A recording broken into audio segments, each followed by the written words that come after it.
World Watchers International originates at KLRB, Carmel, California. Here's May.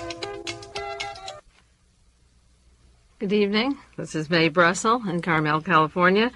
This is tape number 466 because these broadcasts are numbered and put on tape cassettes. And it's November the 9th, 1980.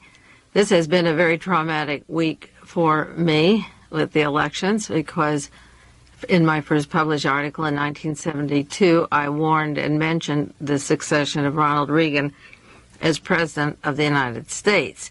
It's a miserable concept, knowing who is behind him, the powers that be are behind him. But the most depressing thing about this election and what the future has to bring isn't Ronald Reagan or Richard Nixon or Henry Kissinger or Mr. Casey or Richard Allen. It's the indifference of the victims that they can't act or function any better than they could in Germany when Hitler came to power. Just specifically the Jewish intellects, the professors, teachers, doctors, fell down. They let Hitler come to power. He published in Mein Kampf what he was going to do. They elected him in. They fell for the Reichstag story. They let the radicals be rounded up. They considered them the troublemakers. The radicals were warning them about what was going to come down. They ignored the handwriting on the wall everywhere, and even at the time of their own extinction, they ignored the gas chambers and believed most of them, or a lot of them, is going to be a shower, or they were going to some work farms. The pathetic thing was that they had no example to live up to or to watch or to know, but years have passed since World War II, and there are thousands of books, literally many, many thousands of books, paperback, library, new books, old books, on the subject of the resurrection of the Fourth Reich and how it would continue when World War II was over. And the Jewish community, the blacks, the Chicanos, the students, the young people are unwilling to spend the time to read or study. And that is the tragedy of the human condition. I had a long talk with a friend this week who teaches at the university here. We gave 2 semester courses on the assassination.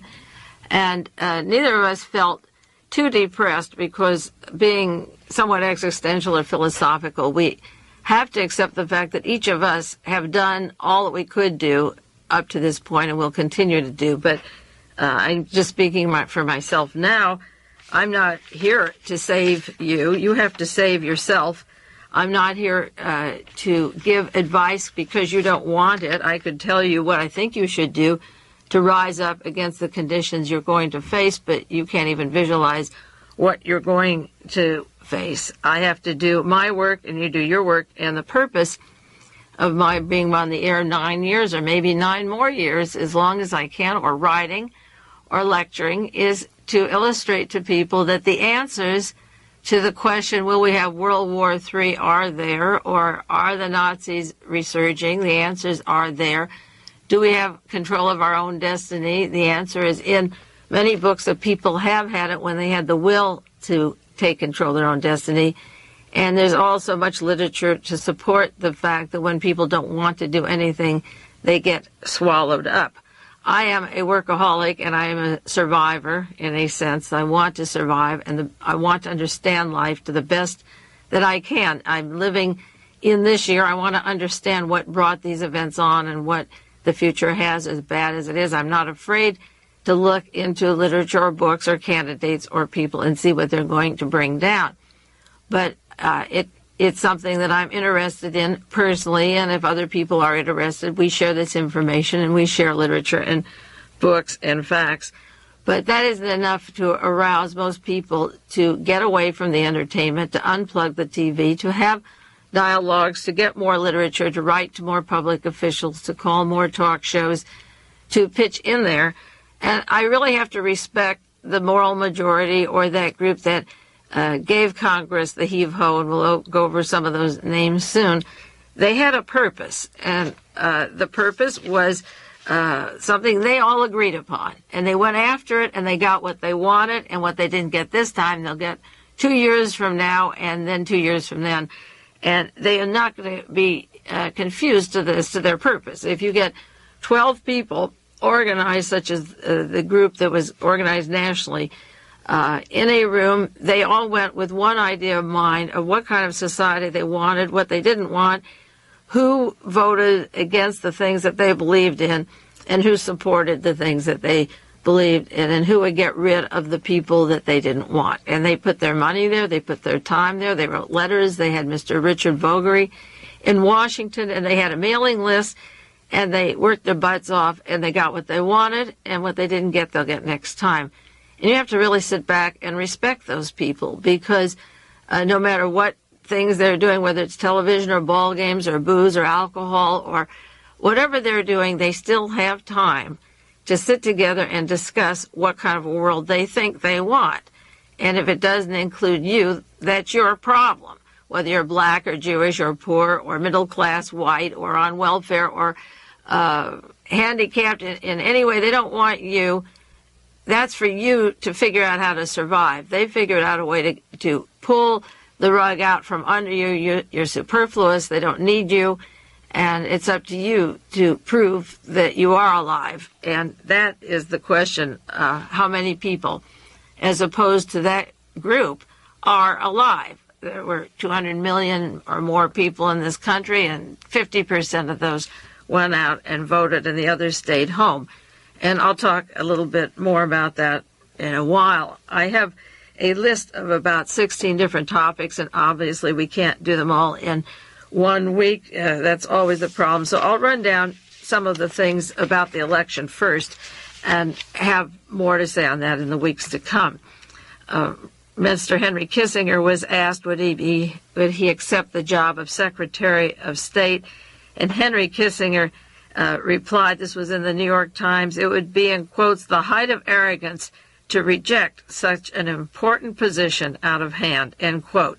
Henry Kissinger, who should be hung by his heels like Mussolini, or chased away, or possibly murdered like Adolf Hitler, or hung at Nuremberg, a man that desecrated and ruined Southeast Asia and changed the lives for the people in Vietnam and Cambodia and Laos, Thailand, and all over Southeast Asia, is still considered a man of reason and intelligence, and meet the press and face the nation and chase Manhattan, and the various government advisors and the Council of Foreign Relations use him and talk with him as if he were a distinguished man. I consider him a war criminal, and when he has such great manners to say it would be the height of arrogance, just translated, he's been kissing every candidate's behind through the entire campaign, groveling for any position he can get, and traveling around with Ronald Reagan.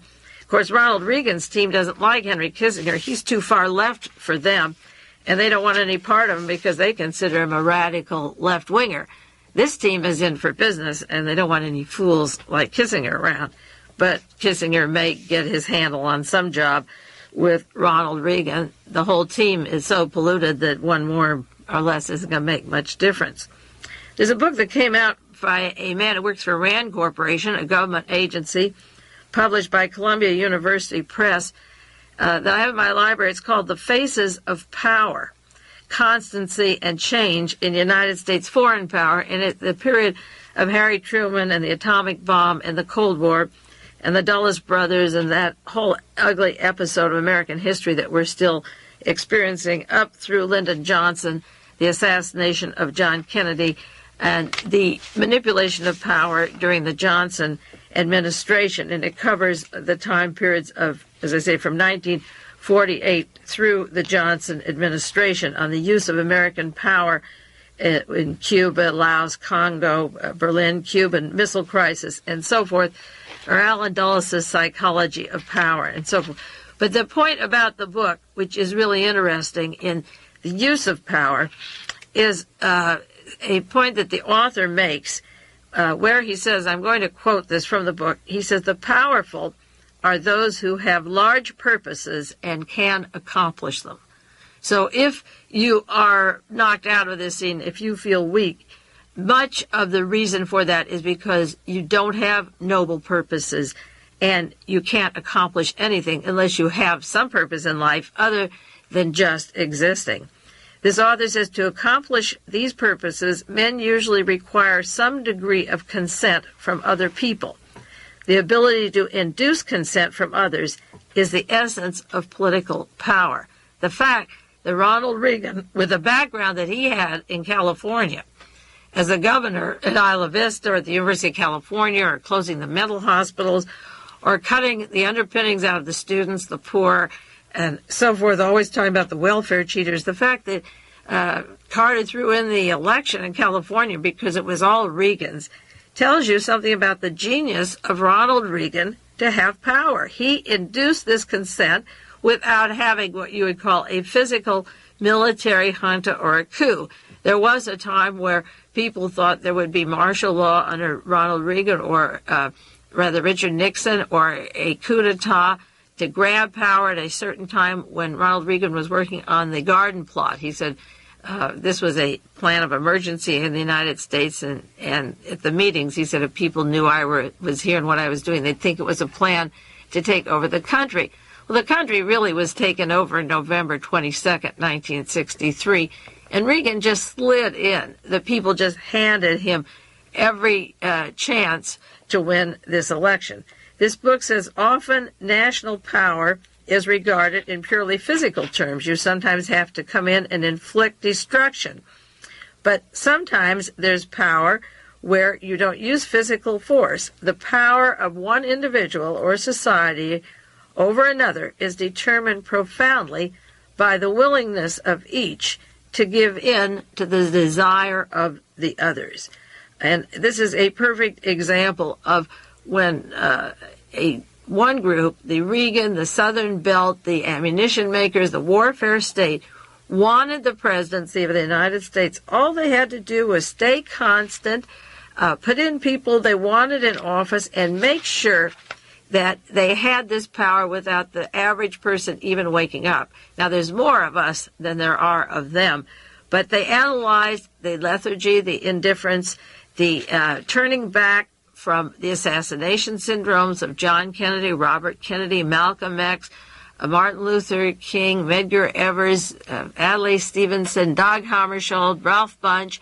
Hundreds of people were killed, and the average person, as long as he had his entertainment and could make a buck and get through a day and have a couple of cars or beers or whatever it is that keeps people happy, not a word was spoken. I mean, not by the Sorensens or the Salingers or the friends of John Kennedy or Robert Kennedy, even the Allard Lowensteins keeping quiet until he was murdered. Where were and where are the friends that wanted to find out if the killer team did take power by killing, and if they did, remove them and expose them? Everyone was silent during the investigation of President Kennedy's murder. A few of us in the country were doing research. I was one of the 11 in the United States that began the day that Lee Harvey Oswald was shot. But we were in the minority, as you know. I mean, one of 11 is a pretty small group out of a country of 200 million. And this mushroomed into a group of authors, maybe 200 different authors on the Kennedy assassination at the most, and 50 or 60 of those worked for the Central Intelligence Agency. But we never had the support of the people to find out who was doing the killing. And the killer teams worked their way into power because they not only had the combined intent, but the victims whose slain leaders lay there with obvious conspiracies turned their back and didn't show any interest when the people were killed. This book on power says, in a contest between two men or nations equal in physical force, it will be the additional capability for affecting the human will that will determine what is more powerful. Now, I actually believe that this is a nation of equal force. People that may not want what Ronald Reagan is going to do, they voted against Jimmy Carter. They didn't vote for Reagan, but they wake up with Reagan as president. So that the intelligence or the force equal to the Reagan forces or the moral majority or the staunch conservatives, if they are totally inactive and their muscles are gone and their brains are shot, so that when they get up in the morning, that seems to be the biggest event of the day, and they can't spend any time in studying what is happening, then the other opponent takes over, and that's what happened in this case. Now, this book gives an example when an inferior person in physical force sometimes proves themselves superior in human power, in their ability to sustain their will and achieve their purpose. And he gives the case of Mahatma Gandhi. He was a man, a leader, with 6 possessions: his glasses, his bowl, his spinning wheel, his sandals, his fountain pen.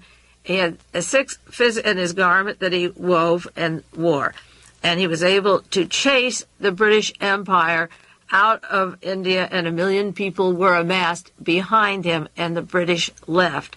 But whatever Gandhi stood for, which was anti-British, no leader followed. Whoever killed Gandhi was never really written up as being aligned to any party that was doing vengeance for the activity he did. And the point is that when Gandhi was gone, there was no more leader in India to help the people. Now, this is the kind of material that Sarton, Beckett, and the existentials write about. We're going to talk about the future. You can't wait for a leader to come. He or she isn't going to be there. There's not going to be any leader. You didn't need a leader to get a good vote. Maybe we should get busy and more of us go to the League of Women's Voters and go to political activities in our local community. There isn't going to be another Martin Luther King. There isn't going to be a Gandhi. There is never going to be, for the black people, a Malcolm X. There never is going to be a John Kennedy.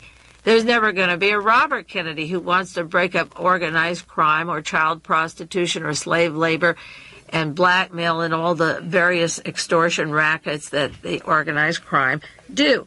There are going to be no more leaders. You are totally on your own. Either you mass with friends and people and line up and decide what kind of world you have, or you sit back and say, I give it to you, Regan, and if my flesh burns, I hope it burns fast, because that's what he's counting on, and I think that's what's going to happen. It seems that if I were to have 14 people or 12 people over once a week for a discussion on what we should do, I don't think more than 3 of us would agree on the priorities, even among people who have listened to me on the radio for 9 years or have studied history. And if you get 12 people from the far right and you have a meeting like the Birch Society meetings, they don't take any if, and, or what. They have a sole purpose. They have one premise. They work for it, and they're getting their candidates into office. So if you're looking for saviors, forget it. And don't call my house. I turned off the phone the morning after election. I got 3 calls Wednesday morning and then unplugged the telephones at the house. I'm not your wailing wall. Don't call and cry. If you want to do something, I'll give you 4 suggestions and call after you do those. But I don't want to hear the sad story, because it's going to get sad, but figure it out, because you can't, except for those people that I know a long time who've kept up and done something. If you're politically active and you're involved and you show some extension of yourself out in that society other than a day-to-day existence, that is great. But if that's all you can do is just exist and complain, forget it, because I will continue working and I don't have time for that kind of business. There's a long article in the San Francisco Chronicle today, which is interesting because I want to spend the next few weeks, if the news doesn't break too rapidly, on studying the history of the United States in 1863 up till 1963. An article in the Chronicle, 2 whole pages on history. The title was "The Time San Francisco Embraced Russia's Fleet," and on the second page, "The Union Needed a Friend, and Such We Have in Russia." And this is the story of Abraham Lincoln with his Emancipation Proclamation, and Tsar Alexander II in Russia, who also had an Emancipation Proclamation. And Russia was helping the Union in the North in exchange for railroad expertise and a facility to transport their oil to become a major nation, along with other countries that were doing travel and exploitation and building up empires. The story of Russia was before the Soviet Union, helping us in the Civil War, sharing our technology, our industrialization, competing against Britain and Germany, Spain, and France, lining up with the United States. At the same time that Lincoln had his Emancipation Proclamation, the Tsar in Russia, 1 year before he was murdered, Tsar Alexander II, had liberalized or attempted to liberalize his country in 1961. And he was murdered 1 year after the Lincoln assassination. And after he was killed, Alexander III came in with such extreme policies, the son of the murdered Tsar, that the repressions began in 1881, the anti-Semitic pogroms, the expansion into the Far East, the threats of England, the United States, and against Russia. And the pressure was on Russia internally and externally that brought Lenin and the Bolsheviks to power. But at the time of our American Revolution, the Russians were going through a process or attempting to break out and solve some of their problems there and industrialize in a way that almost would have been civilized had they been allowed to survive. And I wonder if the Southern Belt, the group that hates the Soviet Union so much, they've hated them since the revolution, but they might particularly hate them because history books can prove how they assisted the North in the time of the revolution, and that in turn kept our South from becoming industrialized. There's a linear connection from 1953 to 1963 in the Baku oil fields, the world's largest oil-producing center at the time in those days in Russia. Emmanuel Nobel, the munitions factory in Russia. The history of Russian oil and transporting the oil and ammunitions and engines and power ships designed by the Nobels. I have several books, The Great Conspiracy by Michael Sayers and Albert Kahn, and another book on the Russian Rockefellers, the Nobels, the Russian Rockefellers. And going all the way from that time period of 1863 to 1963 in Dallas, there were families and people involved that came directly to the Kennedy assassination from the Baku fields.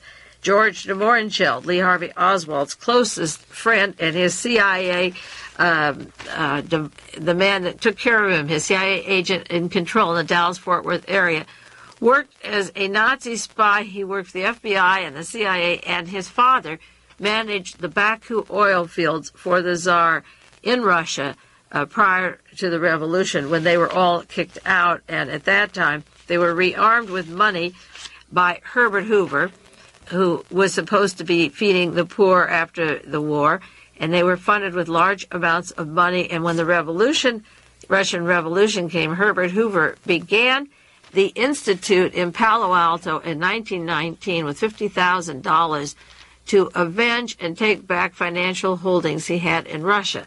So the history of Russia and the history of Ronald Reagan's career and the octogenarians behind him that have waited for this juicy day, these theorists from Hoover Institute have direct lineage to the Romanov succession, to the Baku oil fields, to the assassination of John Kennedy.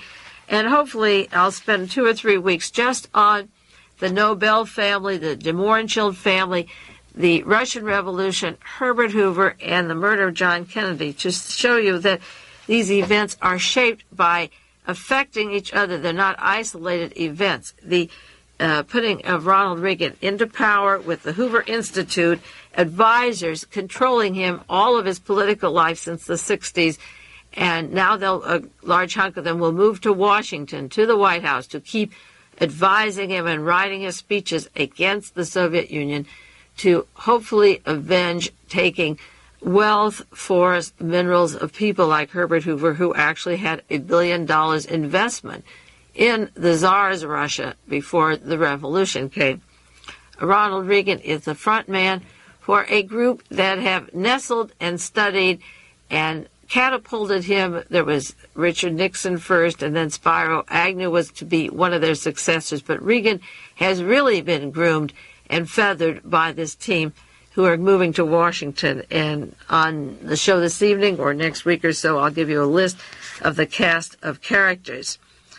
One thing about assassinations and conspiracies, through the years, we researchers have become what they call theorists, and the idea that political assassinations are conspiracies has always been put down. But now I saw somebody this week getting gasoline at a station where we always have a dialogue, the far right challenging my theories, and the fellow who owns this station, a close friend, said to me, he was happy, of course, that Ronald Reagan was in, but he said now he's going to be killed and Bush is going to take over. And I said, wait a minute, that's a conspiracy.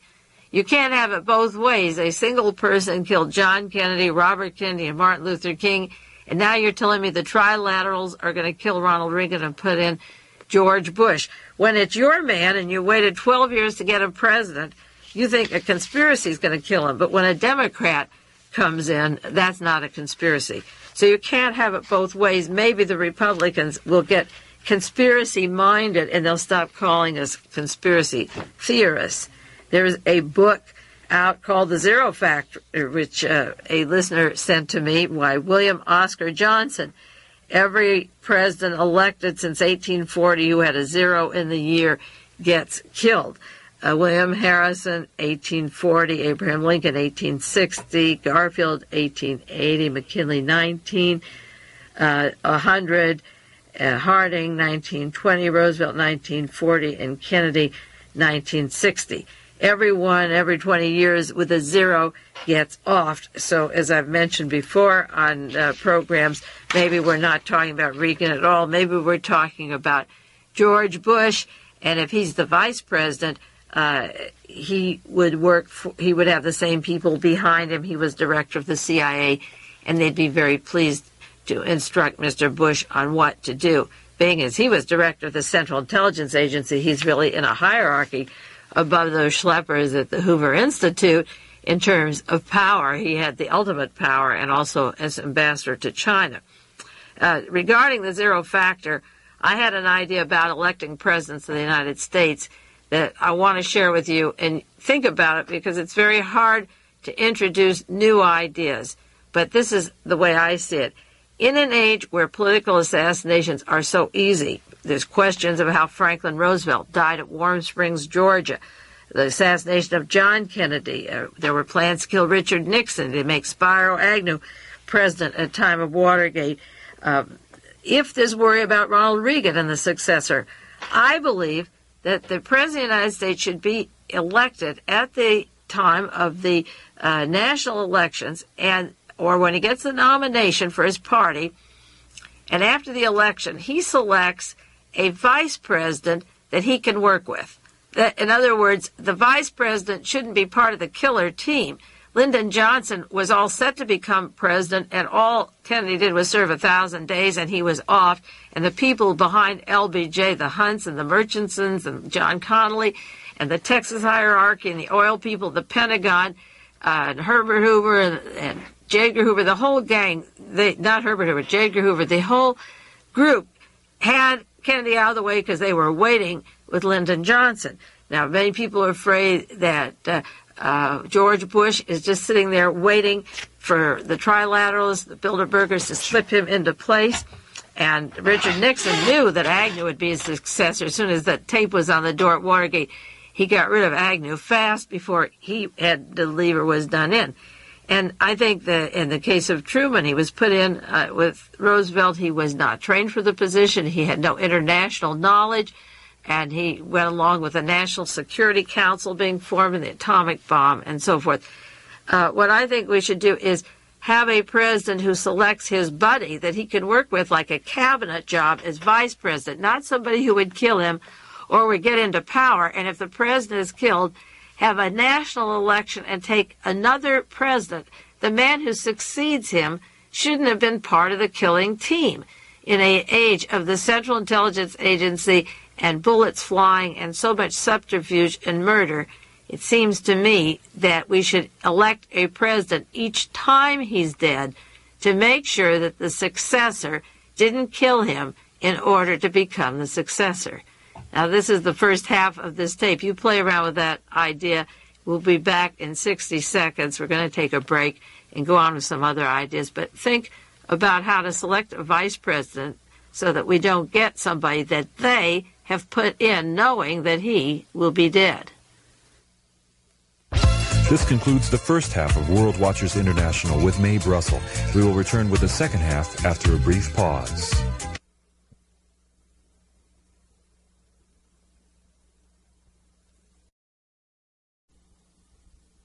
I'm going to discuss some of the people at the Hoover Institute that are going to Washington, D.C., or have been the advisors of Ronald Reagan. But I want to mention that they have a book published. It was written in 1980, and they spent $1 million, $1.5 million at the Hoover Institute. It's an 868-page book. You can write to the Hoover Institute, Stanford University, and ask for this book. I just learned about the book. It has contributions from 32 scholars, educators, economists, and the underlying thesis of the book, according to George Marotta, Hoover Public Affairs Coordinator, is that the Great Society, the new frontier, is dead and finished. That what John Kennedy started with the Great Society and what Lyndon Johnson had as what he called his Great Frontier are dead forever. The description of this book says it advises an increase in defense spending and a dismantling of social programs that no longer work if they ever did. If we are to eschew our country's long-term decline, we must come to understand the proper limits of public action. Individual initiative and responsibility must replace government controls and direction. We need more competition and less regulation. Now, who killed the Great Society? Who killed the New Frontier? I mentioned that at the beginning of the program. It was killed by those people who saw Kennedy murdered, who saw that crook Lyndon Johnson get in. He was linked with the crime figures of Bobby Baker and houses of prostitution and murders in Texas. They saw those people work their way up and become President of the United States and then lie, the discrepancies, the hundreds of books questioning the Warren Commission report. Where are those people who should be speaking up, whether it's Dr. Spock or the Berrigan brothers or the Salingers, Schlesinger, Coretta King, Andrew Young, Jesse Jackson? They were on the balcony when Martin Luther King was killed. Where are the people that the Great Society was going to help? There were articles in the paper this week. One of them, blacks are worried about Reagan coming in. Did they vote? Why didn't they vote? All of a sudden they're worried about Reagan. Did they wake up Wednesday and realize that Reagan was a problem? And where were they the 8 years he was governor of California? He took California by storm. They're going to get nervous now. They're having councils and war councils. And this is what I said would happen if Reagan got in, that some of these lazy people that have sat back and took it for granted that there were programs for your old age, that there is money for Social Security in the till, that there is security here. They're saying to you, get out of it now. It's dead. The social programs don't work. We're going to spend money for defense. Why? Not because we need the weapons, but it's contracts, and the people that get the contracts, the Boeings, the Rockwells, the Lockheeds, pay us a percentage of their profits to run our campaigns to keep us in office. So we'll say they need more weapons. It's a sifting of money in and out of pockets to make things that we'll never be able to use, but look great and give the illusion of employment. And if we can't stop them, then they deserve to win. There's an article in the San Francisco Chronicle this week. Reagan's team of Stanford scholars, a happy group at the Hoover Institute.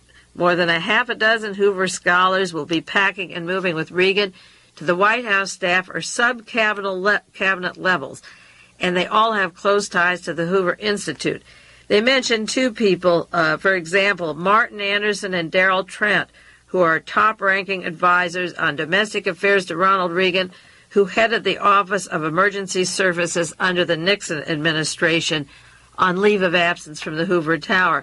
Well, 7 years ago, in 1973 of August, in my second published article in The Realist, the Senate Select Committee as part of the cover-up of Watergate, I had a list of institutions to be dismantled, and the point I made 7 years ago, it was called martial law without the riots. We already had it, and one of the services was the Office of Emergency Service that they want to put in our home for $5, a two-way listening device where they can hear us and everything we say on the excuse that there's earthquakes or floods or hurricanes. And this warning I wrote about, this 1984-ish warning system, was devised by James McCord and the White House team of Office of Emergency Service working with Ronald Reagan. and I wrote about the natural disasters that would come and go, but the Office of Emergency Service would remain. I listed General Haig as a danger, the Office of Management Budget being controlled by hidden money from the government for intelligence and fascism, and different government agencies I wrote about that had to be dismantled 7 years ago, and now this team is again back in office. The Hoover Institute is described as the hallmark of anti-communism, put up by Herbert Hoover with a $50,000 check 61 years ago. That was in 1919. In the book, The Great Conspiracy, it describes November 22nd, 1918, the same date that Kennedy was killed on November 22nd, but 1918 rather. After the First World War, 11 days after the armistice, the United States was trying to stop the Russian Revolution and sending troops, and Herbert Hoover was using relief money, $50 million from the United States to fight the Red Army back there in 1918, and using another $23 million to aid children in Central Europe that actually went to arms against the Soviet Union. Hoover, as I said, owned over $1 billion in those days in Soviet Union in cash investments, and when he saw the menace of communism and now he lost his $1 billion, he gave $50,000 check, which probably came from various people in the United States government at the time, the same Congress that gave him the money to arm Poland and eventually to arm Adolf Hitler, and he began this institute that is now finally directing Ronald Reagan's policies. And the theme of the institute is increase defense and dismantle your social programs. They're all dead. The director of the institute is a W. Glenn Campbell, president of Hoover Institute, an intimate of Ronald Reagan's. Reagan appointed him to the Board of Regents in California, University of California, and he takes care of the education policy. That's why we have no radicals or no brilliant professors or teachers arising out of the University of California at this time. And Reagan began, of course, to raise the tuition prices. Another man there is Peter Duignan, D-U-I-G-N-A-N. I've had to start a file of each one of these names, even though I've had them around a few years. There was a new article out about them, and at least they're surfacing. Peter Duignan, who has been advising Reagan on foreign policy, writes his speeches that you hear later. He has said recently that Soviet Ambassador Anatol Dobrynin is an absolute swine. He says, don't believe, he's conning the American people to believe that the Soviet Union is armed only because they fear invasion, and that has to be their foreign policy because we'll come in and overthrow them. In reality, according to Duignan, Russia is an expansionist state bent on world domination. The same people that put Hitler into power and sent Nazis to all the countries in South America and Africa and Southeast Asia and all around Asia, Japan, and South Korea say that the Russians are expansionists. He says, to see the communist menace used to get you a label as a nut. People don't want to see that the struggle is eternal. You must be eternally opposed to them if you want a democratic society. There is no democratic society in Chile. There's no democratic society in Argentina or in Brazil or Paraguay or Uruguay or South Korea or the Philippines or Saudi Arabia or in Jordan or you name it. There is no democratic society in these places, and it has nothing to do with communism. It has to do with fascism. But this man says that he wants a national security post with Ronald Reagan. He says the United States should never recognize a Marxist regime and never be fooled if there's a national liberation front with Marxist elements. Put it down. The Marxist governments have taken power that are in power are far bloodier and oppressive than anything dreamed by the right wing. This is Peter Duignan from Hoover Institute. I doubt if Allende would have been bloodier or oppressive. I doubt if the people in Nicaragua are as bad as when Somoza was there. I seriously doubt if the United States didn't overthrow Manley down in Jamaica and cause hundreds of murders for that election this week for the bauxite and the traffic that goes on down there. I doubt if we stayed away if they would be bloody. I don't see socialist countries such as Canada, almost socialist, or Sweden, or the Scandinavian countries so bloody where you have socialism and regimes that take care of the people, I don't see them bloody. He says this man has contempt for Henry Kissinger. He thinks Kissinger is too far left. He was like Chamberlain. He just wanted to survive in our time. He said, if I'm asked to join the administration, it will be at a high level. I have to have real power. I'm not interested in being a showpiece. This character has been at Stanford since 1950, 30 years, and Peter Duggan will be high up on the cabinet if he has his way. Roger Freeman was domestic affairs advisor for Richard Nixon before John Ehrlichman came in. He's from the Hoover Institute, and he will work on spending controls and education. Task Force, he was there at the time of Operation Chaos and domestic policy and terrorism, particularly in California, similar to czarist regimes in Russia in terms of what the FBI and the CIA were doing. He preceded Ehrlichman and works from the Hoover Institute. There's a Robert Hall, they're a senior fellow who will talk about inflation policy, task force, and Milton Friedman, the great economist, who's going to limit our federal expenditures. He is violently anti-communist. He wants to advise Ronald Reagan. His name is well known. He's a Nobel Prize-winning economist. He will help stop employment, to freeze hiring, get people off welfare and payrolls, get cheap labor in the country, cut Social Security benefits, continue closing mental hospitals, and he will take the government off the backs of the large corporations so that they can have minimum wages. The Milton Friedman from the Hoover Institute will be something very unique when he really has power again. These guys advised Richard Nixon, but this is a whiff of the power behind Ronald Reagan. And I'll do more on this Richard Allen from the Hoover Institute. His name has been in the news recently, and I've mentioned him. But I'll get back to him in a minute. I do want to mention a few of the winners and losers of the election now, and I'll do more next week because we only have 15 minutes. Los Angeles Police Chief Ed Davis won for the California Senate. I can't believe in a city the size of Los Angeles, with blacks, Chicanos, the police force, the killer teams, the question of the killer teams down there, the exposés of Ed Davis, the book, the Glass House tapes, the work that Don Freed did, and the Black Panthers, the women's, the Chicanos, the moratoriums that turned out to be rigged. Unless the voting machine was rigged, I cannot believe that the Democrats couldn't put someone against Ed Davis to come to the California Senate. He spent about $350,000, and he won by a large majority. There was a woman who ran against him who was not known. He didn't have a strong opponent, a man like Ed Davis, in the Senate of California working his way up. The sleeper, when Ronald Reagan comes to power, is going to be Evel Younger, who is another part of the Gestapo team who will probably be head of the FBI or on the Supreme Court when Ronald Reagan gets into office. Louis Tackwood wrote the book, The Glass House Tapes, and again in 1973 I wrote about his allegations of the Los Angeles Police Department, how they had an espionage squad inside the White House that was linked to the White House. Ed Davis and the police talked about wanting a Gestapo in this country.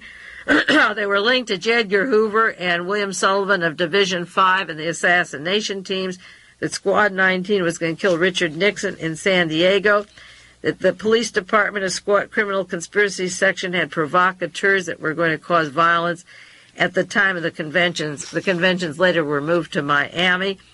And I wrote the things that Louis Tackwood said at that time about men under the name of Martin and White, who were the contact of the Los Angeles Police Department to the White House.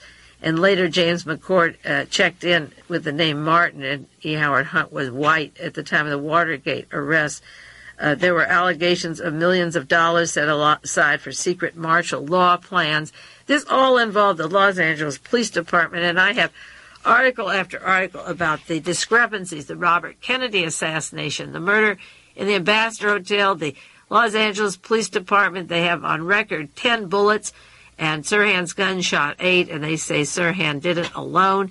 A security guard, Thane Cesar, has been named over and again for killing Robert Kennedy from the back of the head. Sirhan's bullets didn't get into Robert Kennedy's body. the Manson affair, the SLA, the murder of the people, six in the home of the SLA at the time that Patty Hearst was kidnapped. The connections of the LAPD I wrote up in the SLA as the CIA. But the amount of research that I put together on this work, I don't do it alone. I get Louis Tackwood's material from a book that was published by Avon Press. Where are the people in Los Angeles that sent Ed Davis to the Senate in California? I have a sister-in-law who knows the work I do, who's concerned, cuts articles but can't get the family or brother-in-law or people, politically interested in. She called this week. I think I'll have 12 people over or so and have a gathering. What tape do you have on the Nazis? What could they listen to or discuss? I said, I've done 9 years on the Nazis. Which one do you want? You can order all of them. We're up to 466 this week. You can get 466 of them if you want.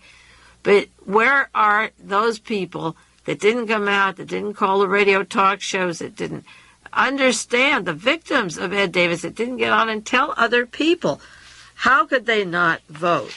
And in Pennsylvania, Arlen Specter, many of you don't know his name. He was on the Warren Commission. He worked for the CIA. He created that single bullet theory that defied the law of physics. He won for his position for the U.S. Senate from Pennsylvania.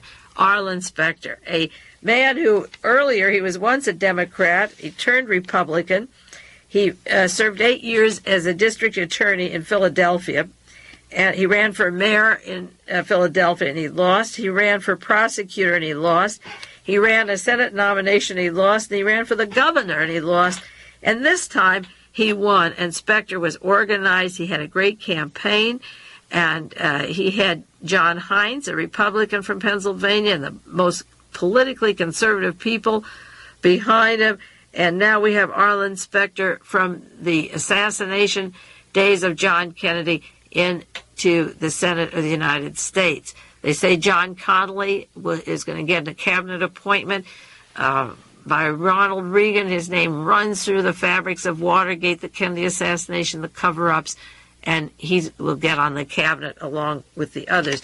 And, of course, Leon Jaworski of the Warren Commission organized a group behind Ronald Reagan, and they're all very active in the news. The people that killed John Kennedy are still working their way up into the system or behind the Robert Kennedy assassination or Martin Luther King's murders, and they get themselves entrenched into a system, and they'll stay there for good. I'm sure that if you're not smart enough to vote them out this time, you won't be able to get them out next time. Not unless you start tomorrow with political activity.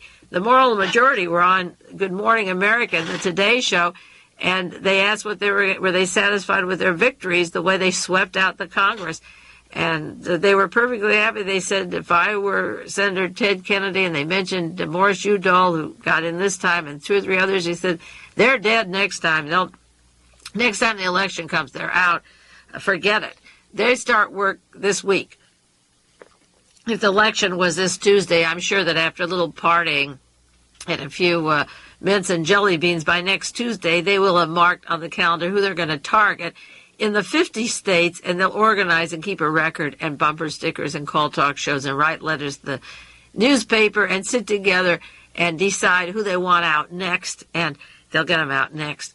The interesting thing about this election, I will go down the names if we don't have time this week, I'll do it next week, that when the oldies got bounced out, these terrible phony liberals like Birch Bayh and Frank Church, these do-nothing middle liberals that were targeted, good riddance, I think good riddance of them, because they didn't do enough. They didn't open up the things they were supposed to be doing.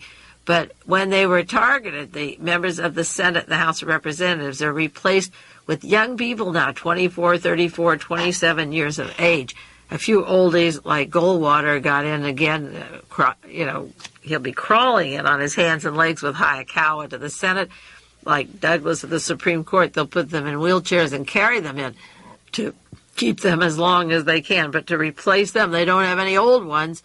The only old ones are the people, the henchmen around Ronald Reagan from Los Angeles, Holmes Tuttle, and a gang that I'll go into and do some biographies. They've all been buddies since 1946, and they're octogenarians now, just about. Justin Dart and that gang. But they know what they wanted, and they stayed together. They didn't split. Nobody came in and broke them up. And, boy, you got to give them credit.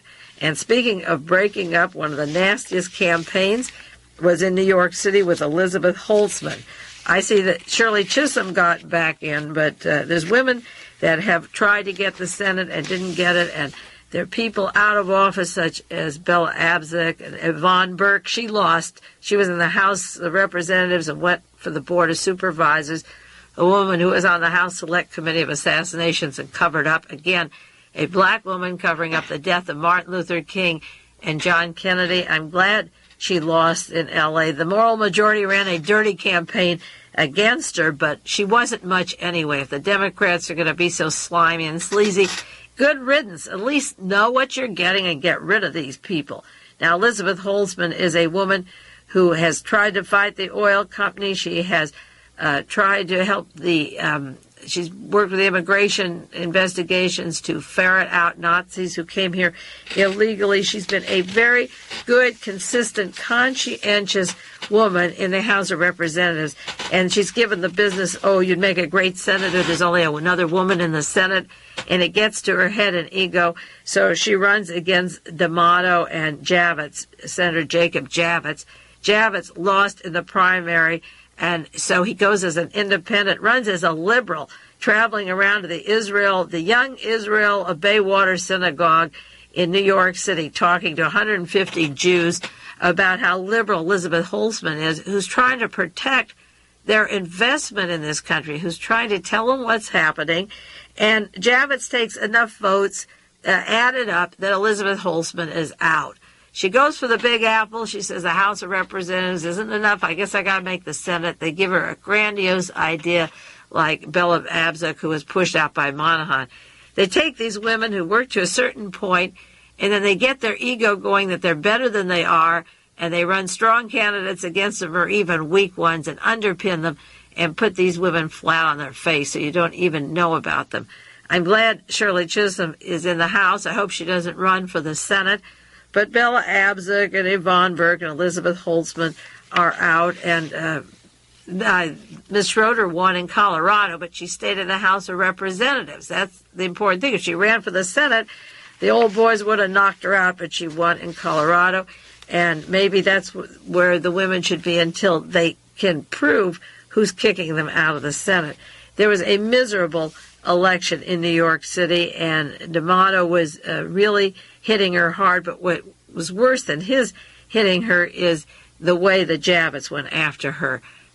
These are what you call the Jewish New York liberals. They're not. He was a lobbyist or an agent for the Shah of Iran and for fascism in Iran and the civic, and so was his wife, a bag woman. For those kind of people, they're people without principle who work themselves up, that are grandiose, who can flip from one party to the other and pose as liberals, vote fascists, kick out the liberals. One good thing, and I'll do a summary next week, is because we are running out of time, is kicking out the old, lazy, sleazy, so-called liberals. I'm so glad they're out. There are many of you that won't agree with me, but I don't care. I personally would rather have somebody that I know where they stand than somebody I expect to be there and have them kicked out. Senator Frank Church was a fellow who in 1975 brought out the story of Judith Exner with John Kennedy, a woman that was sleeping with Sam Giancana and John Rosselli and John Kennedy, alternating her friendships. And at the time of the Senate hearings, he brought Miss Exner and tried to embarrass John Kennedy for what happened. I'm sure John Kennedy didn't know that when she was in the White House, she spent the evening down in Miami with the Central Intelligence Agency and the agents of Robert Mayhew and Frank Sinatra's gang who set this up with Sam Giancana.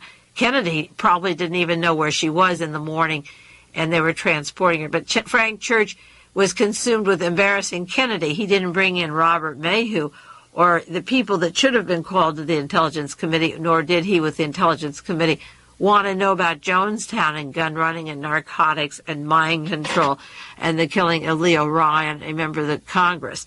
Frank Church and Burge Baugh and the whole schmear, as far as I'm concerned, were a do-nothing group of phony middle liberals that were targeted from the far right as being too far left. But from the way I see it, it's like standing on a heap of jello. You expect them to come through. There's a scandal. There's an investigation. There's murders. They don't come through at all. And that's why I feel badly when I see young people talking about the elections or what will we do. I came into KLRB tonight, and there's some young people here who don't know about the past and have no guideline for the future, no direction. And the most that young people have is the assumption that when a bomb comes, it'll come fast, that you're not going to live deformed like the people of Hiroshima or Nagasaki that walk around with their flesh peeling. I don't know why the alternative is I'll live it to the hilt and go fast.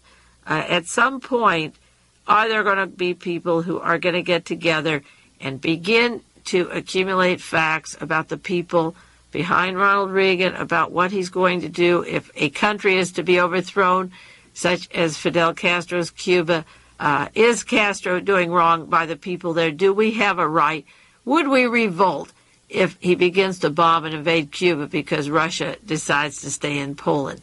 Will you get off your ass then? What is the bottom line before you're willing to get out in the streets or in your own home and make a policy of life, of what life is worth to you? How many people are you going to see killed? How many activities of genocide, whether it's the Indians in Paraguay or the Amazon or the missing people in Argentina? Ronald Reagan has said clearly he would recognize Argentina. It's none of our business what other countries do. He's talking about the countries we put into power, the coups in Brazil and Argentina and Pinochet in Chile.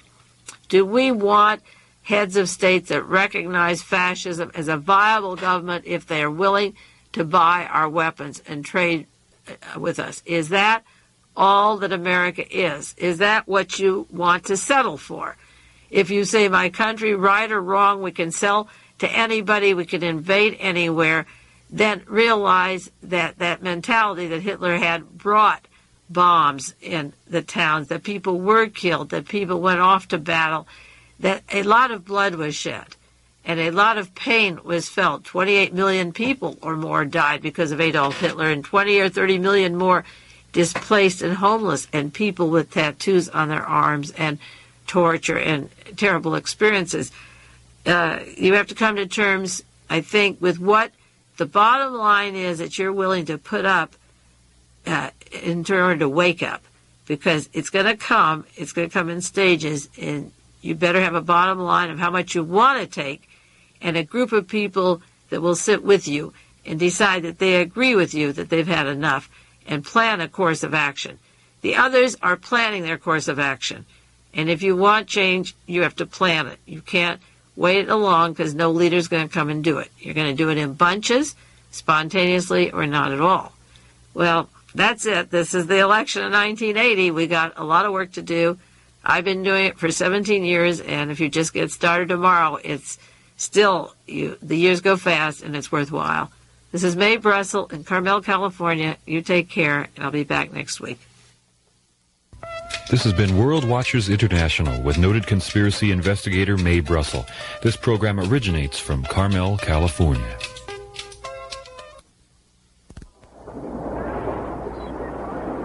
KLRB, Carmel by the Sea.